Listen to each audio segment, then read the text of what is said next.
వాళ్ళు వచ్చి అసలు ఆడ ఒక్క లేడీ కానిస్టేబుల్ లేదు, ఒక్క షీటింగ్ లేదు, అసలు గర్ల్స్ మీద చెయ్యందుకు వేసాడని నేను అడుగుతున్నా. అసలు జీవో ఎందుకు తెచ్చిరు మేము అడిగినామా? నీకు అంతగా మార్చాలని ఉంటే కొన్ని కాలేజీలలో లెక్చరర్స్ లేరు, ఏమంటారు కంప్యూటర్స్ లేవు, ఫ్యాకల్టీస్ ఎవరు లేరు, అవి చూడండి సార్. ఫస్ట్ ఉన్నదాన్ని గెలుకుమని అంటలేము మేము, ఒక మంచి స్టడీస్ ని ప్రూవ్ చేయడానికి మాకు చేయండి సార్. రేవంత్ రెడ్డి ఒక జియో 97 శక్తి స్కీమ్ అనేది ఒకటి తెచ్చిరు. అది తెస్తే ఏమైతుంది, మా స్టూడెంట్స్ ఎవరైతే డిప్లొమా చదువుతారో వాళ్ళకి లాటరల్ ఎంట్రీ ఉండదు, అట్లనే హైయర్ స్టడీస్ కోసం పోయేది ఉండదు. మాకు ఆ శక్తి స్కీమ్ వద్దు సార్, మాకు ఎస్బిటెటే కావాలా, మేము లాటరల్ ఎంట్రీలోనే పోతాం. ఇప్పుడు అతను తెచ్చిన స్కీమ్ తీసుకొని పోతే మాకు ఎన్ని కష్టాలు సార్.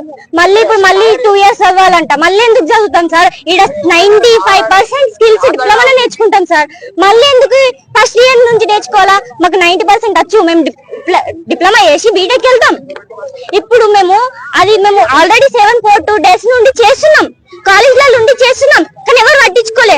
అందుకే మేము ఈ రోజు గవర్నమెంట్ ని ప్రశ్నించడానికి రోడ్ మీద దిగినాక వచ్చినాం, ప్రొటెస్ట్ చేస్తున్నాం. మాది మేము ఏదైనా ఎమర్జెన్సీ వెహికల్స్ ఉంటే పంపిస్తున్నాం, ఆప్తలేం వాళ్ళని పంపించేస్తున్నాం. కానీ సార్ని ఒకటి అడుగుతున్నా సార్, మాకు లెటర్ రాయడం రాదంటారు కదా, మరి లెటర్ రాయడం రానోళ్ళమే ఇన్ని బిల్డింగ్స్ ఇన్ని టెక్నాలజీస్ తెచ్చినామా?